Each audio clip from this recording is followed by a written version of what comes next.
Welcome to the presentation for Chapter 10, and this is Part 1. I've divided this up into two separate presentations.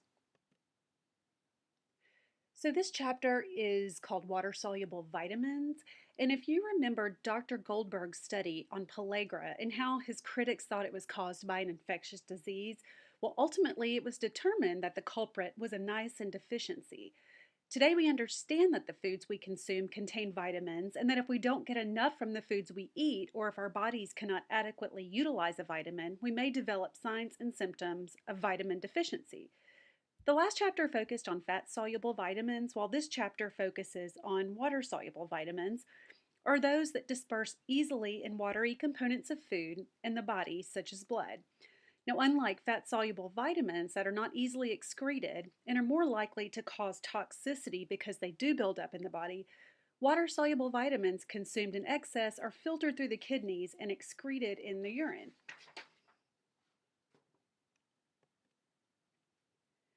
The water soluble vitamins consist of 8 B vitamins, vitamin C, and the vitamin like nutrient choline. The B vitamins function mostly as coenzymes, which are chemical compounds that bind enzymes and are required by enzymes to carry out their function. Now, as coenzymes, they participate in energy metabolism as well as other types of reactions. Now, keep in mind they aren't actually part of the enzyme structure, but they do help enzymes by accepting and donating hydrogen ions, electrons, and other molecules during reactions. Now, recall that vitamins themselves do not provide energy to the body's cells, but they do play a vital role in energy transformation. You can see in the graphic on the right side of the slide that the coenzyme or vitamin activates the enzyme. Once the substrate and coenzyme are in place, a reaction can proceed. Once the reaction occurs, the products of the reaction can then be released. Now, in the United States, deficiencies of water-soluble vitamins are quite rare due to the adequate food supply. There are, however, circumstances that may cause deficiencies, like if a person's on a very low-calorie diet or someone is suffering from an illness that affects absorption, like diarrhea or a bacterial or viral GI infection. A person's stage of life may create a need for higher amounts of certain vitamins. For instance, the elderly or someone who is pregnant or breastfeeding may require more of a certain vitamin. Otherwise, they risk deficiency and the associated consequences.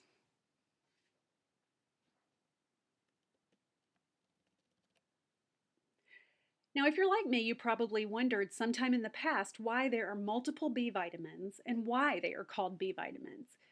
In the early 1900s, Cornelia Kennedy, a biochemistry master's student, was the first to designate vitamins as fat soluble A and water soluble B in her thesis publication.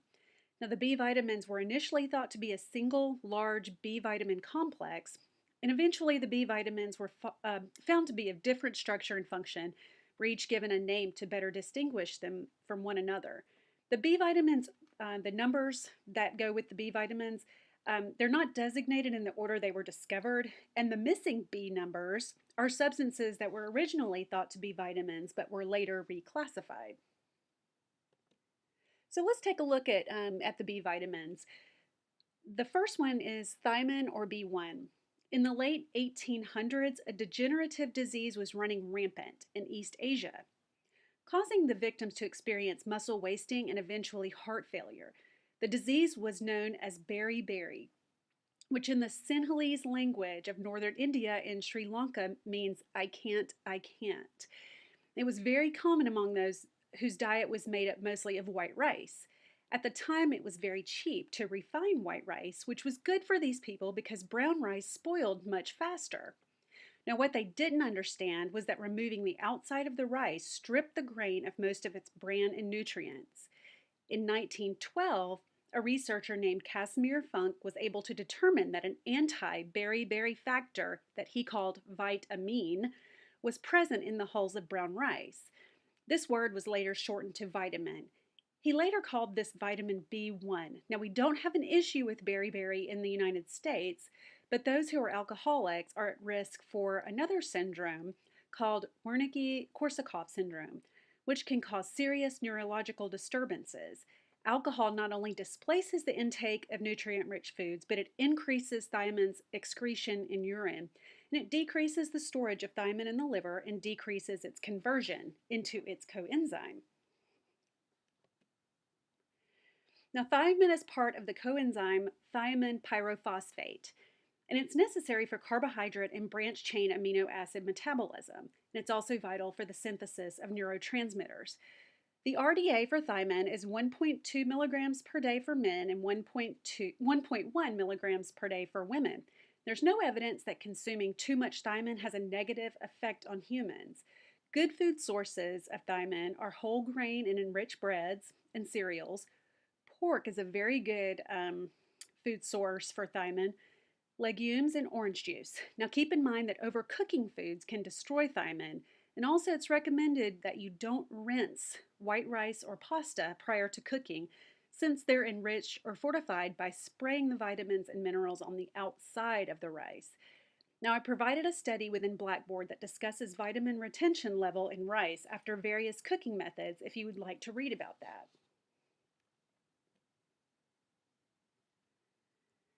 The next vitamin is riboflavin or B2. Riboflavin was the second B vitamin to be isolated. It's important for metabolism of the macronutrients, carbs, proteins, and lipids. Milk and other dairy products are good sources of riboflavin, and because it can be destroyed by UV light, milk is sold in paper cartons or opaque plastic containers like the one that you see in this picture. Other good sources are enriched cereals, liver, mushrooms, broccoli, asparagus, spinach, and other green leafy vegetables.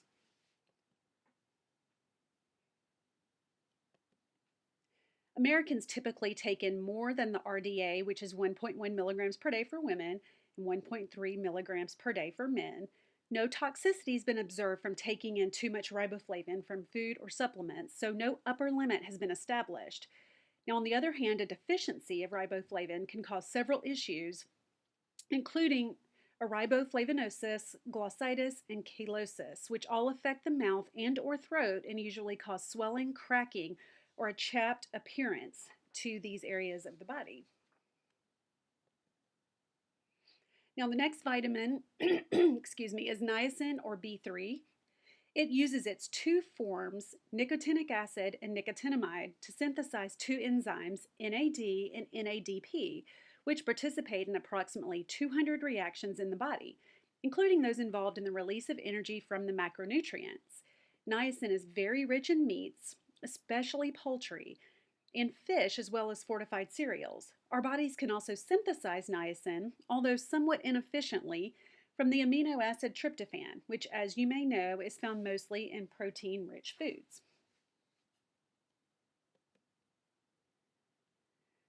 The RDA for adults for niacin is 14 to 16 milligrams per day. And back to the topic of tryptophan, 1 milligram of niacin is made from every 60 milligrams of tryptophan that we take in from food. Now, because of this, dietary recommendations for niacin are also given in they're often given in niacin equivalents or NEs. Niacin deficiency can lead to a poor appetite, weight loss, and weakness. And because niacin plays such a vital role in converting macronutrients in the food we eat into energy, one of the first signs of pellagra, and you remember that's a niacin deficiency disease, is fatigue. But it can also lead to dermatitis, diarrhea, dementia, and even death. Pellagra is of very little concern to those of us in the United States since we have such an aggressive enrichment and fortification of foods program. In fact, breads and fortified cereals are a primary source of niacin in our diets along with poultry. Although there's not significant evidence that taking in too much niacin leads to health issues, those who take high doses of niacin supplements have reported flushing of the skin, GI upset, and liver damage. The upper limit for niacin is 35 milligrams per day.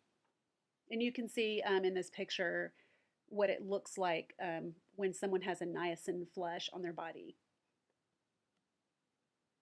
Now, pantothenic acid, or B5, plays a critical role in energy metabolism and is also required for the synthesis of fatty acids. Food sources of B5 are fortified cereals, liver, sunflower seeds, mushrooms, and soy milk, to name just a few. The adequate intake is set at 5 milligrams per day, but most Americans consume plenty of pantothenic acid. Deficiency is extremely rare since it's in virtually all foods, and there is no upper limit set. Alcoholics, again, may develop a deficiency more easily than people who are not alcoholics. The last water soluble vitamin I'll discuss in part one in this presentation is biotin. Now, biotin in its coenzyme form participates in chemical reactions that add carbon dioxide to other compounds. This promotes synthesis of both glucose and fatty acids, and also the breakdown of certain amino acids in the body. Now, some good food sources are liver, eggs, peanuts, salmon, pork, and mushrooms. The AI for biotin is 30 micrograms per day, and deficiencies are quite rare since intestinal bacteria produce biotin and due to its prevalence in many of the foods that we eat. Now, if someone does experience a biotin deficiency, the signs and symptoms include skin rash, hair loss, convulsions, and neurological disorders. Eating raw egg whites in excessive amounts can cause deficiency since the protein avidin found in egg white binds the vitamin biotin, causing biotin to not be absorbed by the body. Now, you'd have to eat many, many egg whites for weeks or even years before a deficiency would likely occur. Also, long-term antibiotic use can also cause a biotin deficiency since they can deplete the biotin producing bacteria that are in the intestines. Now that's all for this presentation, and I did this just to keep it a little bit shorter.